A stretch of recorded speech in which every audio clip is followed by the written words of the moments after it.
account. I'm going to sign into my account.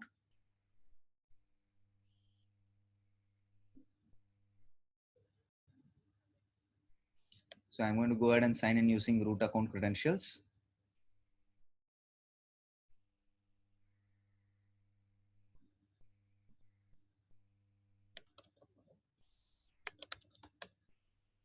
So once I've logged into the root account, till now all the services that we have seen are global in scope. IAM is global in scope. S3 is global configuration in scope, but then buckets are regional. CloudFront is global in scope because it utilizes edge locations. But right now, when we look at EC2, EC2 is region scope. It's not in global scope. So when you choose EC2, you can also choose any other region that you want to launch your virtual machines. Okay. So we are going to go with launching an, okay. So before launching an instance, okay, let's just look at this dashboard. So in this dashboard on the left side, you have under instances, you have spot, you have reserved, you have dedicated host. These are the three pricing models that we looked at, and any instance that you launch right now, that comes under the on-demand pricing model. Okay, so whenever you're demanding, you're getting that capacity. So when you go through this wizard of launching an instance, it's called as on-demand pricing model. And then over here you can see AMIs. So all of your custom AMIs can be listed over here. And then you can also see under Elastic Block Store, we have volumes, snapshots, and lifecycle manager. Okay, so these are the configurations that we are going to look at today. So let's go ahead and look at reserved instances first, and then I'll show you as to how to go ahead and launch a virtual machine. Let's look at these three.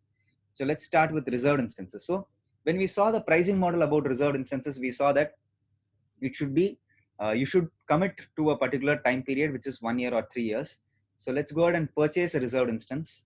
So you can see over here, you can choose the platform that you want, whether it's Linux or Unix, or whether you want it with an additional software like SQL Server, or you want to go with SUSE Linux or Red Hat Enterprise. So you get it, right? So these are the operating systems that you can choose.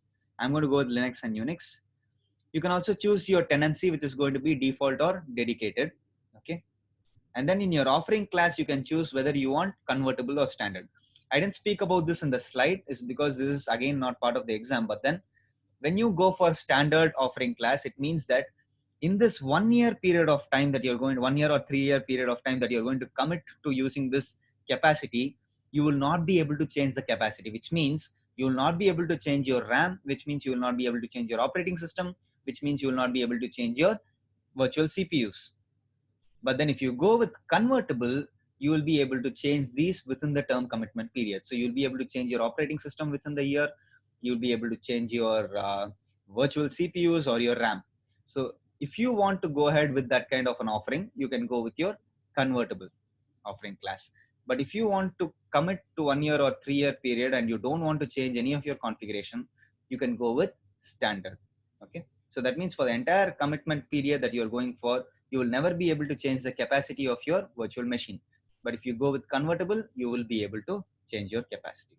So I'm going to go with standard over here, which means I'm not going to change any configuration for the term period that I'm going to commit for. The term period I can choose between 1 year or 3 years. So I'm going to go with 3 years.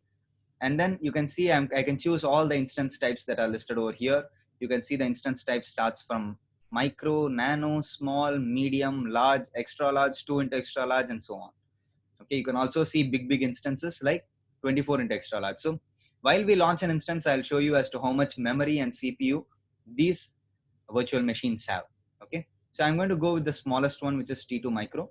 And then under payment option, you can see that we have 3 options to pay for reserved instances. One is doing the entire payment upfront, or not doing any payment upfront.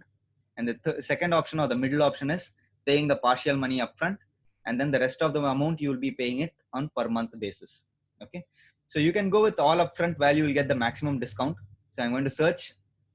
So they are giving you a term period of 36 months, which is 3 years. They are giving you an upfront price of $115 for T2 micro. Okay, so generally when you go with T2 micro's pricing, let's just compare it.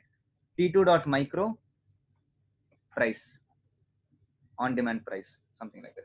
Okay, so you can see that T2.micro's on demand price, when you open this and you scroll down, T2.micro's on demand price is $0.0116, okay, per hour.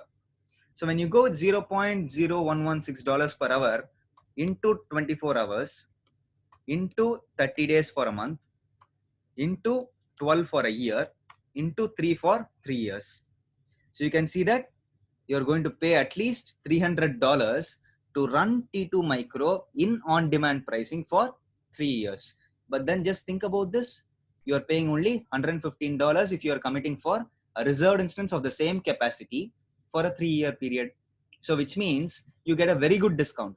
Instead of going with the on-demand pricing of $300, you are committing towards a 3-year commitment period and you get discounts.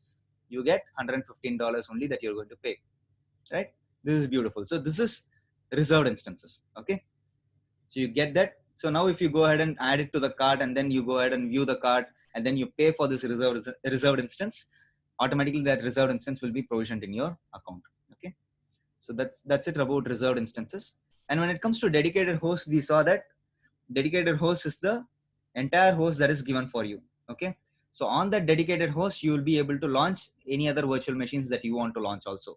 So right now, dedicated hosts you will not be able to launch because you will have to talk to AWS support in order to even increase your limits to launch a dedicated host. But you can read about the description, and we spoke about this also in the pricing models. So he says that you have visibility over how your dedicated hosts are utilized, and you can determine as to how many sockets and cores are being installed on the server. It allows you to bring your own license scenario. So if you already have a software that is complying to certain licensing policies and so on, you can go ahead and install that software on a dedicated host. So the entire cabinet is given to you. You are not sharing your hardware in the background. Okay. But there are certain on-demand use cases wherein if the availability zone, in that availability zone, you will have a server. You using a particular AWS account and launching a virtual machine will be on that server. Any other person having another AWS account launching a virtual machine can also be on that same server, but you are isolated at the hardware level. Okay. And you are isolated at the account level. You are isolated at the VPC level of that region. Okay. So let's go ahead and look at launching an instance. Okay. And then while launching an instance, we will talk about Spot. So I'm going to click on launch instance. So you have to remember all of these configurations frame by frame. The more you start creating virtual machines, the more comfortable it will be for you. So the first screen that he is asking us to do is creating a virtual machine and choosing the AMI or the Amazon machine image. So you can see over here, when you scroll down, you have Red Hat Linux, you have SUSE Linux, you have Ubuntu, and then you have Microsoft Windows Server, and you have certain deep learning AMI, which also includes all of these softwares installed within that. Okay. So you can just scroll through all of these AMIs, but I'm going to go with the basic one, which is Amazon Linux AMI. And over here, you can see it is of type SSD volume type, which means it's EBS backed. And you can see it's not instant store back, it's EBS backed. And then you can see over here, the default image includes command line tools like Python, Ruby, Perl, and Java. So it also includes repositories like Docker, PHP, MySQL, PostgreSQL, and other packages for you to install using those repositories. And you can see that the AMI ID is a distinguished ID, a distinct ID that is denoted to an AMI in this particular region. So if you take any other region and you see the same AMI in that region, the AMI ID alone will be different. Okay. And you can also see over here, so an AMI is nothing but an operating system, an application server, and applications already installed onto it. Okay. So we are going to go ahead and select this operating system, which is 64-bit operating system. And over here only you can choose your configuration of virtual CPUs and memory. Okay. So I'm going to go with T2 Micro, which is one virtual CPU and 1 GB of RAM. But then if you scroll more down, you can see that there are big instances like 96 virtual CPUs, 384 GB of RAM. So these instances are very costly. It costs $4 to $5 per hour to launch these instances. And you can see these instances are categorized on general purpose. There is also another category if you keep scrolling down for compute. There is another category if you keep scrolling down for FPGA. You have GPU instances. You can just click on them and see as to what is the definition of using GPU instances. You have memory instances in the R series, and you have memory instances in the X series. Okay, so you can just keep scrolling down and you can see, okay, what are the different instance types, which kind of configuration you want to have. Generally for an application server, we are going to only go with T2 micro configuration. And at the same time, to stay within the free tier eligibility criteria, we will go with T2 micro configuration. So depending on your workload, you can choose any kind of configuration that you want. Okay. So under configure instance details, you can see over here, I'm going to talk only about certain parameters over here. So you can see the number of instances that you want to launch. You can launch 1 or 2 or 3 and so on. I'm going to launch only 1 right now. And the purchasing option, you can request for spot instances. So even at spot instances, you have very good discount rates, because we saw that the price of T2 micro itself in on-demand pricing is $0.0116. You can see over here, the current spot price is 0.0035, which is much lesser than $0.0116. So now I'm going to bid for my price. I can say 0.040 is the price that I'm willing to pay. So now if the spot price is lesser than my bid price, this capacity will be provisioned for me. If at all, at any point of the day, the spot price goes more than my bid price, AWS is going to terminate that instance. Okay, so this is the concept regarding spot pricing. Okay, so I'm going to disable this. I'm not going to go with spot right now. I'm going to continue with on-demand pricing. Okay. So next, you can see in the network portion of things, you have a VPC already selected, you have a subnet already selected, you have an auto assigned public IP already selected. We are not going to look at these configurations right now. Okay, we are going to keep these as the same. And then when it comes to an IAM role, you can see over here, while you create a virtual machine, you will be able to associate an IAM role with this virtual machine. Okay. And then when it comes to the shutdown behavior, you can either choose whether you want to stop your virtual machine or whether you want to terminate your virtual machine when you shut it down. Okay, I'm going to leave it as stop itself. And then to protect against accidental termination, you can go ahead and choose this option, which means no one can terminate your virtual machine until and unless you disable this particular option. Okay. And then when it comes to monitoring, it uses a third-party service. It uses another service called as CloudWatch. Okay. So CloudWatch is a service that monitors your virtual machine. So it gives you metrics along the lines of what is the CPU utilization, what is the network in, network out, how many packets have come into your network, how many packets have left your network, how much disk write bytes and disk read bytes metrics that has been done on your virtual machine, and so on. So there are a lot of metrics that are being given to us by CloudWatch. Okay, so these metrics are delivered to us on 5-minute basis. But if you want to enable detailed monitoring, which includes more charges, you will be getting that in a granularity of 1 minute. Okay, so by default, if you leave it like this itself, you will get 5-minute interval metrics from CloudWatch for your virtual machine regarding CPU utilization, network utilization, disk utilization, and so on. Okay.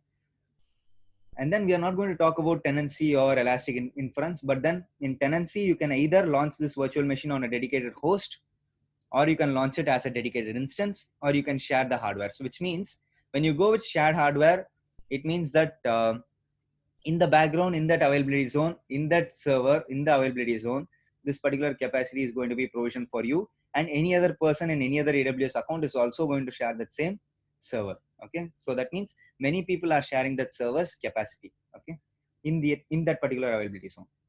So in the advanced details, you will be able to go ahead and present your own bash script. So you can write your own bash scripts over here. Okay, so I'll show that as a separate lab. So next we will walk through the setting of adding an hard disk. Okay, so under hard disks, you can see that the root volume, which is where your operating system resides, AWS allows you to choose only provision, magnetic, and general purpose.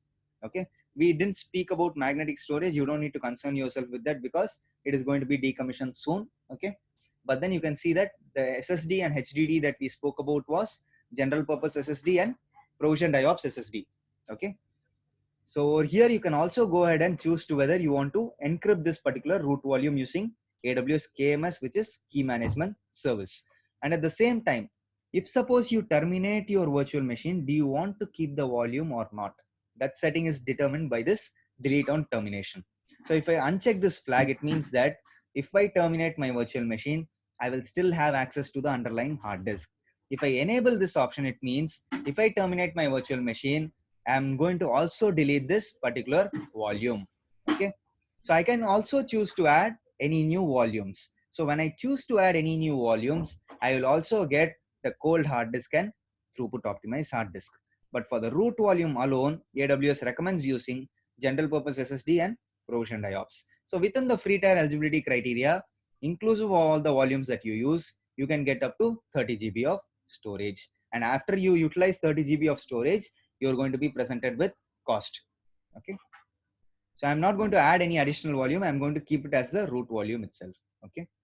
And then I'm going to add tags. Tags are a way to denote, like how we saw it in S3, tags are a way to denote as to which project this particular virtual machine belongs to. So I'm going to give a name for this. I'm going to call it as a web server. And then I'm going to also say the project name that this is associated with this Calibre project. Okay. This virtual machine is associated with. So if you go ahead and download your cost report for that particular month, you can see as to how much these resources cost for this particular project. So for all the resources of the project, have a common key value pad that you associate with all the resources for that particular project. Okay. So under configuring a security group, this is where you go through the configurations of your firewall. What traffic you are going to allow into your virtual machine. And by default, the traffic that you allow into your virtual machine only will be allowed, and all the other traffics will be by default rejected.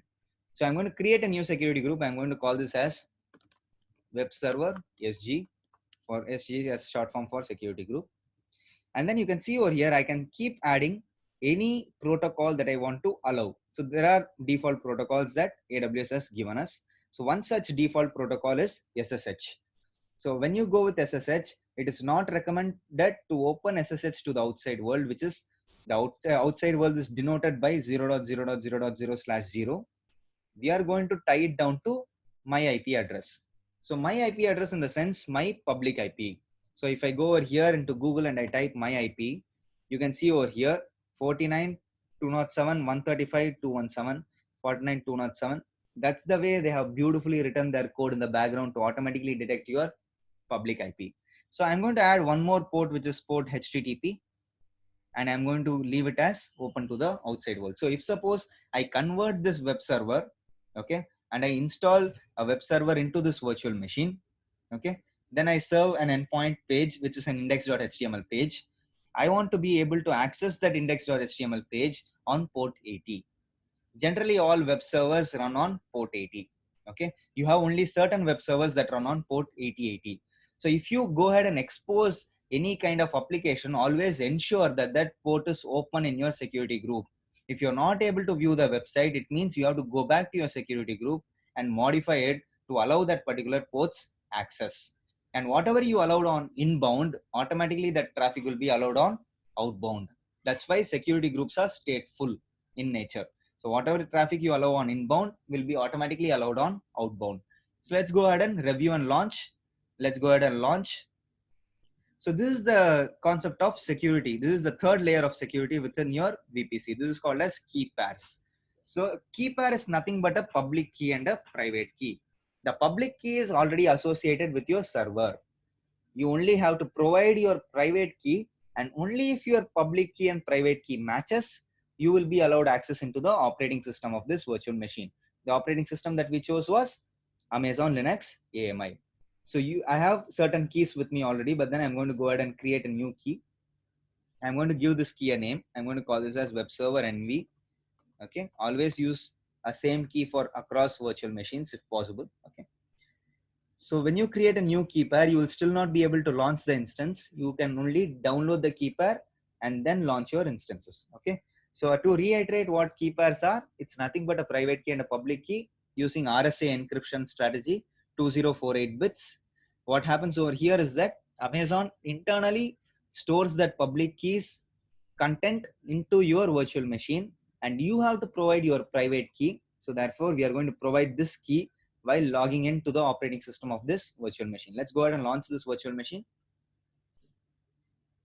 So when you click on view instances, it takes you back to the home page where you can view all the instances. I'm going to type web server. Okay, so right now the instance state is in pending, and these are the instance metadata. That is data about the instance. So you can see over here, it automatically got a public IP. It automatically got a public DNS. This public IP is the IP that we use to access this particular virtual machine from the internet. The private IP is what this virtual machine uses to talk to other virtual machines within the VPC. Okay. So you can see by default, we didn't still speak about VPC, but we will look at that. So the public IP is what you use to talk from the internet to this virtual machine, and the private IP is what it uses to talk to other virtual machines within the VPC or within its network. And you can see the key pair that we associated. We didn't associate any IAM rules still, okay?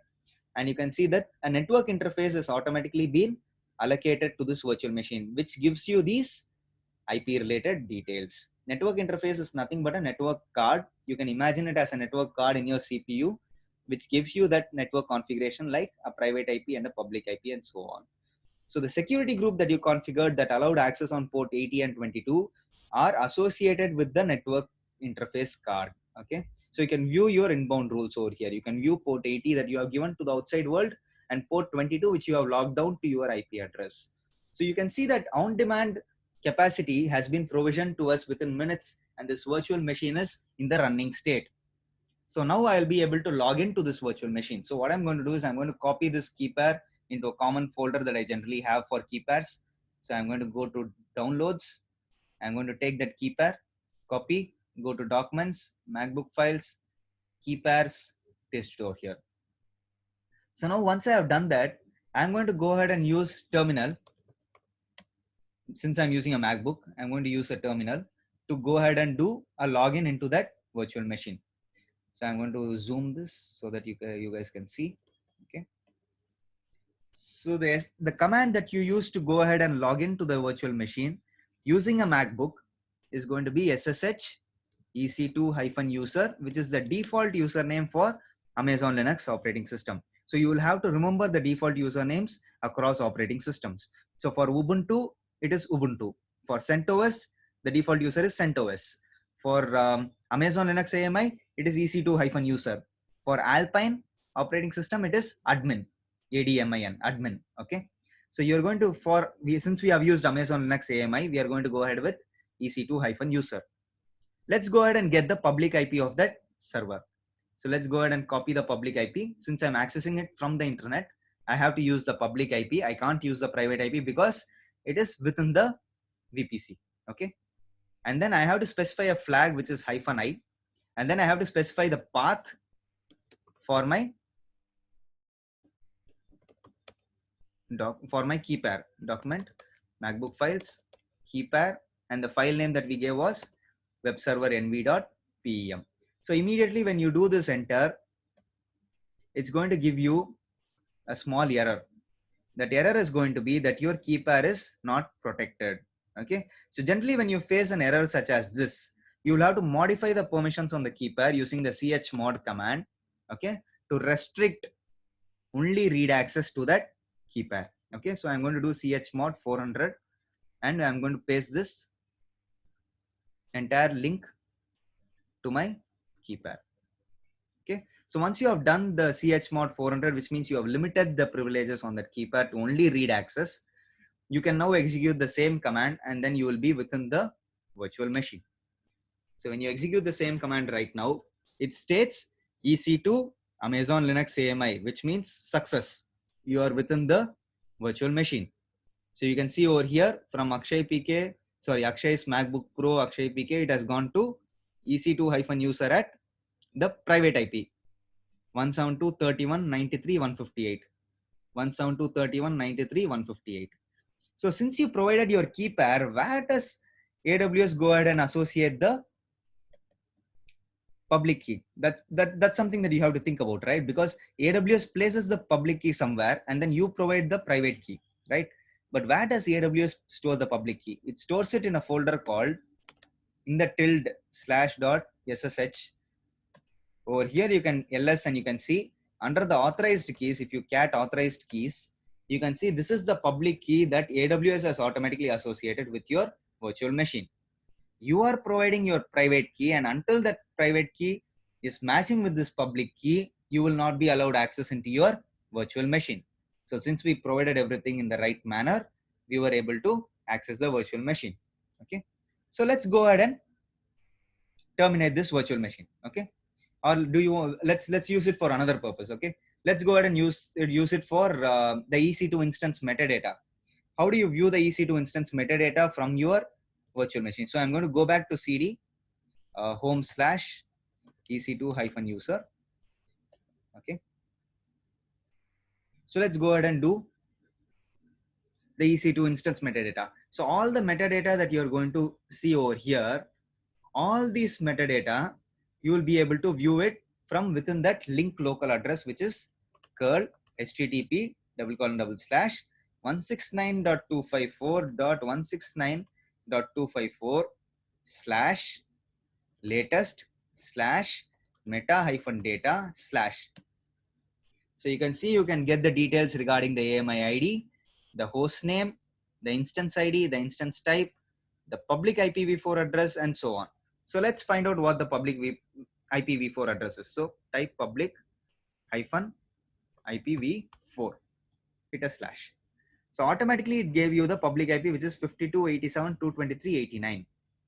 52.87.223.89 is the public IP. So you can see that you can access all the instances related details or metadata just by curling this particular URL from within the instance, from within the operating system of the instance. Always remember that you cannot curl this, or you cannot hit this endpoint from your browser. It has to be from only within the server.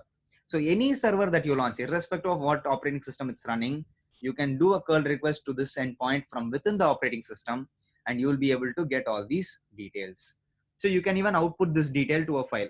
I'm going to output it to a file called publicip.txt. So now if I go ahead and view the contents of that publicip.txt using the cat command, you can see that we have written that output to a file. Now this file, I can go ahead and upload it to S3. So let's do the upload to S3. But before that, since the Amazon Linux AMI also comes with your AWS CLI, let's do AWS S3 LS. It's not able to access because there is no credentials that have been configured. So that means there are two ways to access S3 right now. One is by doing AWS configure and presenting your access key ID and secret access key, and then that user should have access to S3. The other way to go ahead and access S3 is through IAM roles, because generally creating access key ID and secret access key is not a good practice. We will go ahead with IAM roles. So let's go ahead and create an IAM role right now. So services, let's go to IAM. Let's go to open it in a new tab. Let's open up IAM. Let's go to roles. Let's click on create role.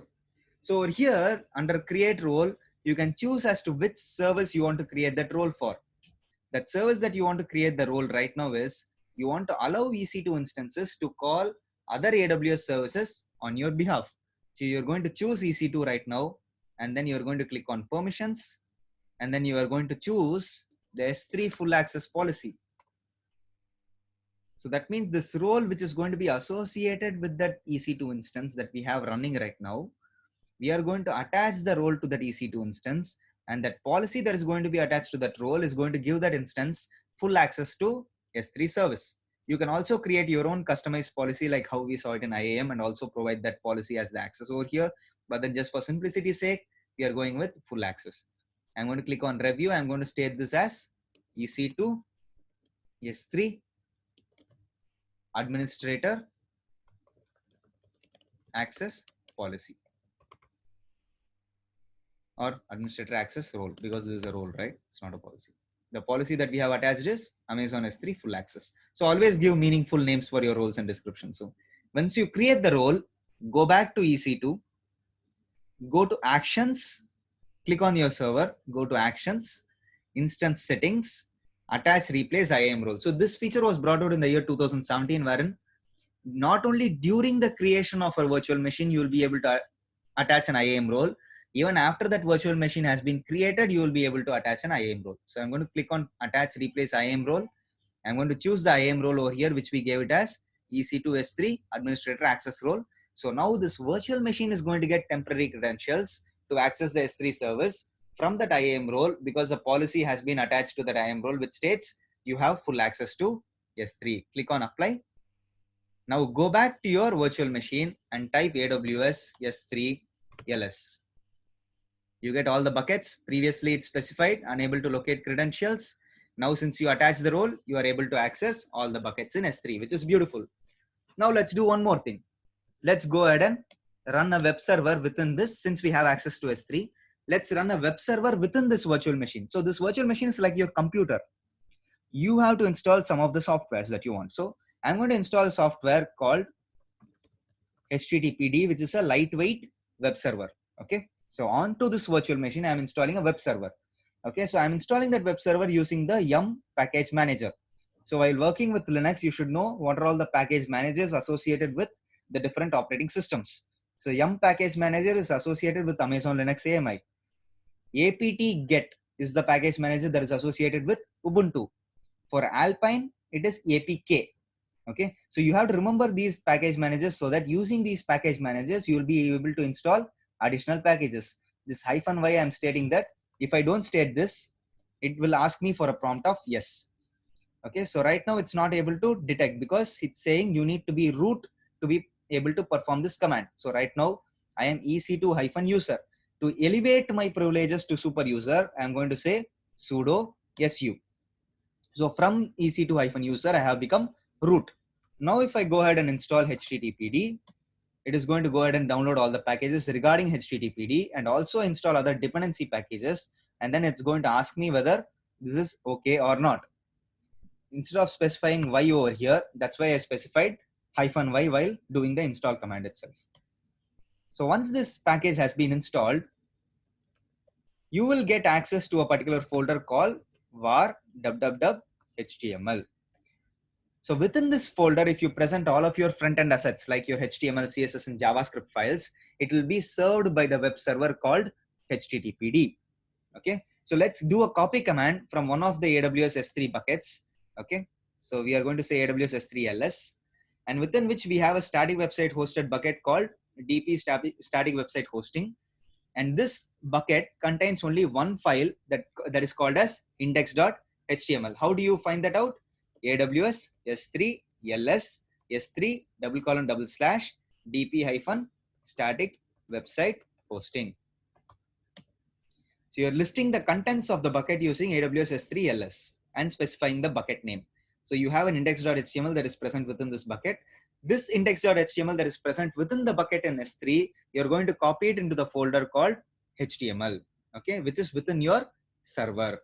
Okay, so to do that command, we are going to state AWS S3 CP for copy -- recursive to copy all the files. But since we have only one file, we will still present this flag just to show you that there is a flag to copy all the files one after the other.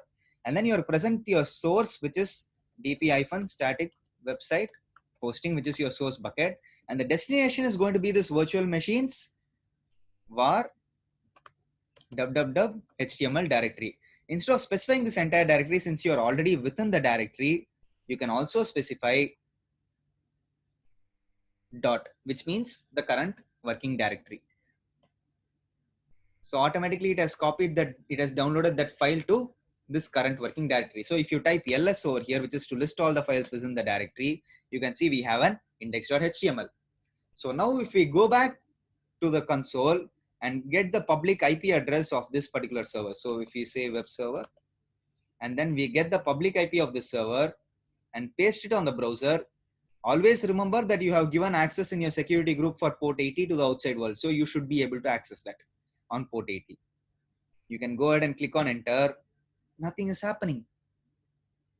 Okay, so if everything goes well, we are not learning something new. So what mistake has been done is we have installed the web server, but we haven't started the web server. So we have to say service HTTPD start.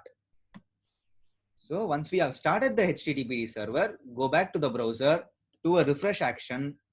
We can see that the website which is present on the index.html has been presented on the web servers on the virtual machine's public IP address. So within this virtual machine, a web server is running. That server serves this particular web page. This web page has been downloaded from S3 from a bucket called as DP static website hosting.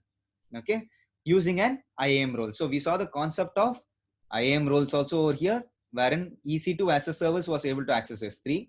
We also saw how to install a basic web server onto the virtual machine, and then how do you start that web server.